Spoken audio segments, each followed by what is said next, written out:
Bonjour, bienvenue en Chine et merci d'être venu sur notre plateau. The Guimet Museum boasts one of the largest collections of Asian art outside of Asia.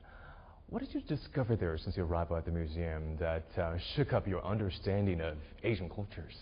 The Musée Guimet in Paris is in fact the most important Asian art museum in Europe and in the first Asian art museum in the world. So of course it's a very rich museum. We have more or less 60,000 artworks. Of course, if you arrive in the museum as a visitor, you will not see all the 60,000 items, but that means that it's really the opportunity to discover all type of Asian art. It's for us very important to give the feeling for our visitors that of course they do a trip to Asia. Some European visitors don't even know where is Cambodia, where is Indonesia. Of course they know where is China, where is India. So it's really a discovery of Asia. And here what I like, I should say, it's of course the richness of the collection. You really have the feeling to be in Japan, in India, in China, but it's also a human-size museum. Do you have favorite objects? Des objets préférés, chouchou? I have some chouchou. But it's always a difficult question when a journalist asks me, what is your favorite object?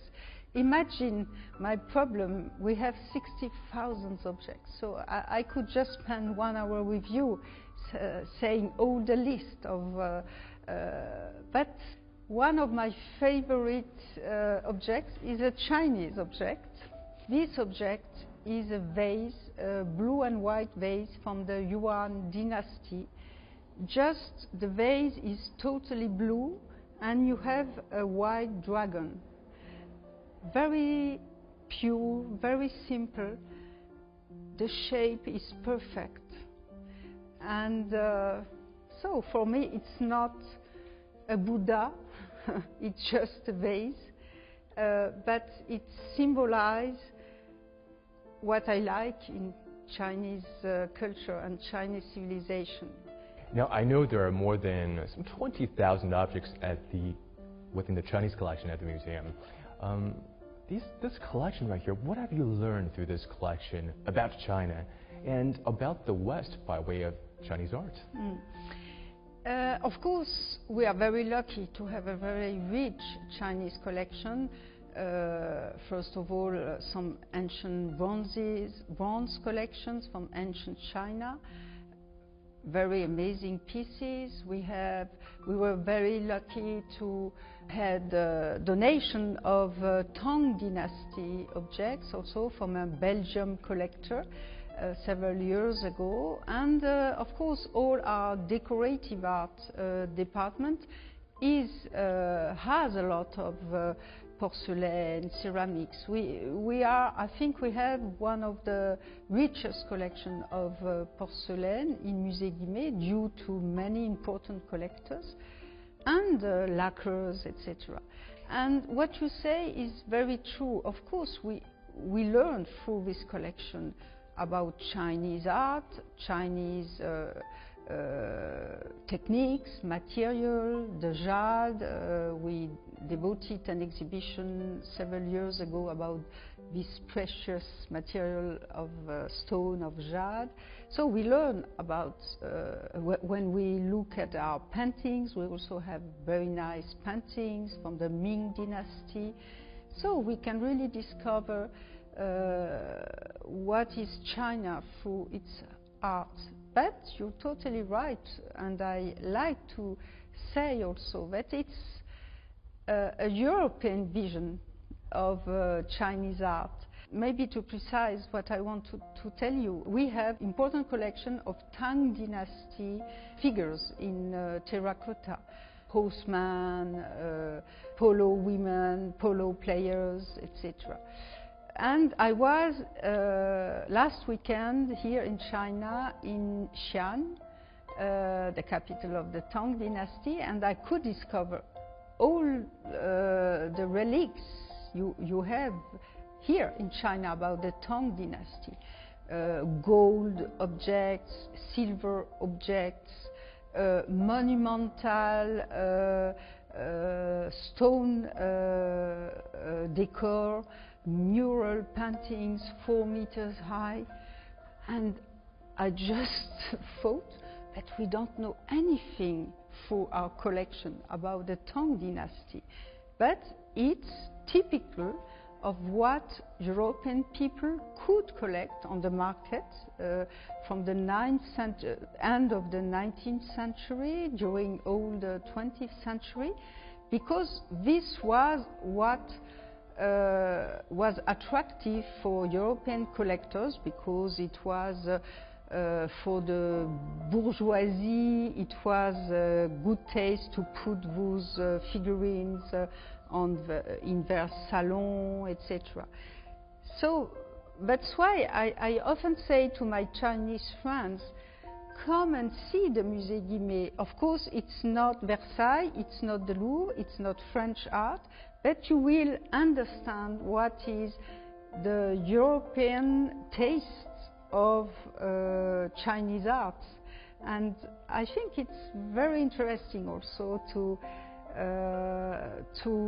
develop this narrative on Musée Guimet. It's not Asia looking at Asia. It's really the European vision of Asia during the 19th century and the 20th century.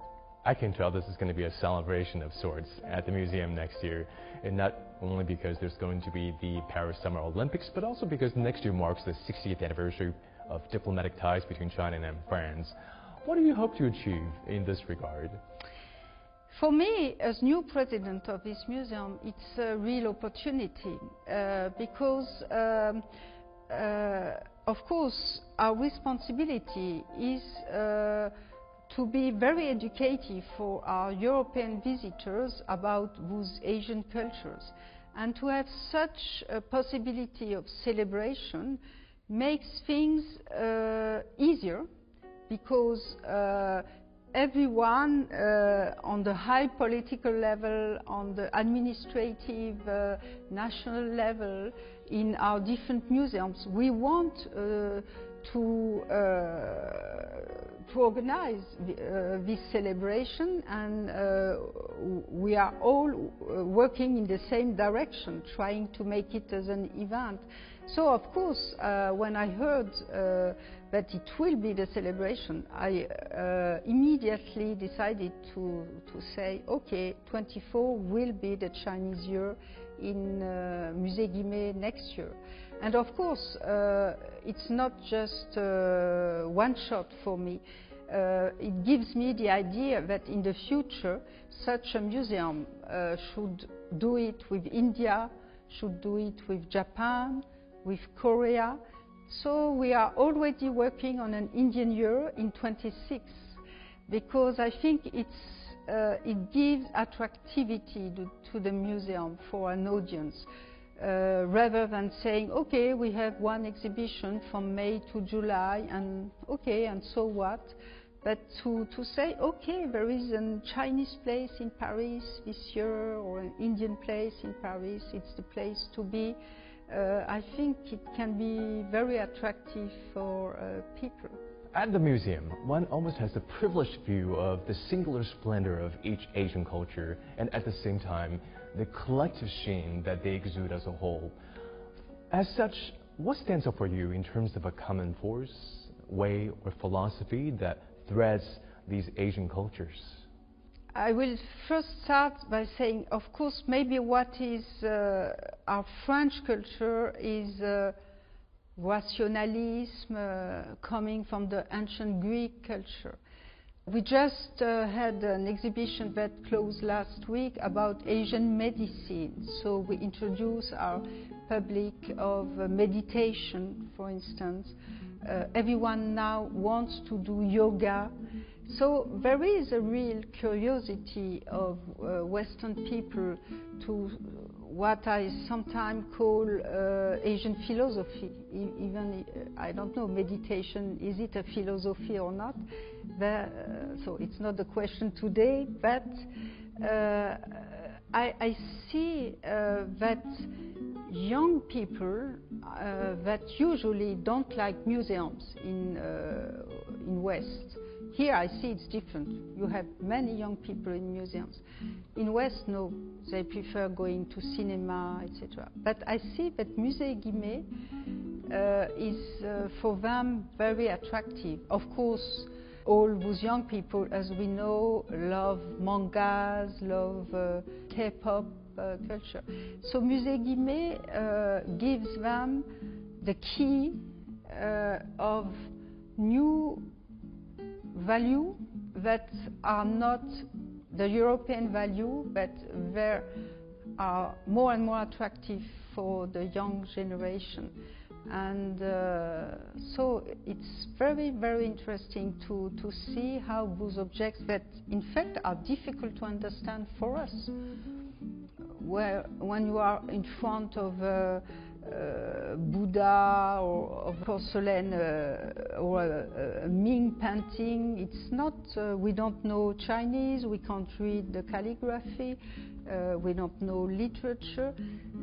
So everything could be very difficult to understand, but I see that what is very attractive for those European audience is that they, because they like yoga now, because they like meditation, they like to be Zen, those new value of our very, very difficult everyday life with COVID, etc. They like to be Zen, to have, and so they need to learn what it is through our collections. Well, as we're talking about Zen, in the circle of life, things appear and disappear. How do you look at the preservation and transmutation of our heritage? If it's a natural process, much like wildfires, then to what extent should we interfere, and to what extent should we guide? When you are a curator, you have to think about those questions for the objects. You have the responsibility. And our philosophy for the objects is to do the maximum to keep it in the shape, in the conditions they are when you take it, with no restoration if possible, no rebuilding, no repainting, just preserve it, even if you cannot read the iconography, respect time on this object, and just do what you can do to preserve it with a good light, good temperature, good humidity, and so this is our responsibility as a curator when you have a very important heritage, but it's the humanity heritage. Of course, it's Chinese, it's Japanese, it can be French, but it's the humanity heritage. So that's why I love, of course, now I'm president, but I was curator, and I loved this job as curator because you have a big responsibility on heritage, and of course it gives you also a philosophy of life for yourself. Then what about the way that we are still preserving and observing these cultural entities in a museum setting today? Is there anything that we can do to change that? It's a very important question, and you know, we started to think in Musée Guimet about a big renovation in the years to come. As director of museums today, we have all the same type of questions. How to be attractive today for this young generation? We have to jump from, at least in Musée Guimet, from a 20th century vision to a 21st century vision. So what does it mean? I have more questions than answers. One is how to introduce technology, because we are lucky now to have a lot of possibilities of digital tools, and I like to use it in exhibitions, in storytelling. It helps us to have digital tools when you see a vase or when you see imperial furniture coming from a palace. You show it on a podium with lights, but technology, digital screen can give the possibility to show to the visitors the context. Another question is, every museum could see that what is attractive to develop a good audience are events, temporary exhibitions. And what is strange is that traditionally 80% of the galleries are for the permanent collection. So you have 20% devoted to exhibitions, to temporary exhibitions, that makes your audience, and 80% of universal heritage, masterpieces, treasures that are empty or more or less empty. So my real challenge in the years to come is how to become more attractive in the permanent galleries. So we start to have some ideas. Of course, we need, I think, to have a scenography that gives us the possibility to change the presentation, not just to say, okay, here is a presentation for the 20 years to come, but how to create new possibilities every year, every 6 months, that gives the desire to come in the permanent collections because something's happened. The museum exemplifies this idea of cultural exchange, for instance, between China and France on so many different levels and on a much larger scale. What have we learned through these works of art about how to look at each other from the other person's perspective? And of course, we do know that China and the West share contrasting aesthetics on the notion of perspective in art. In fact, as a curator or director, we learn when we work with the others.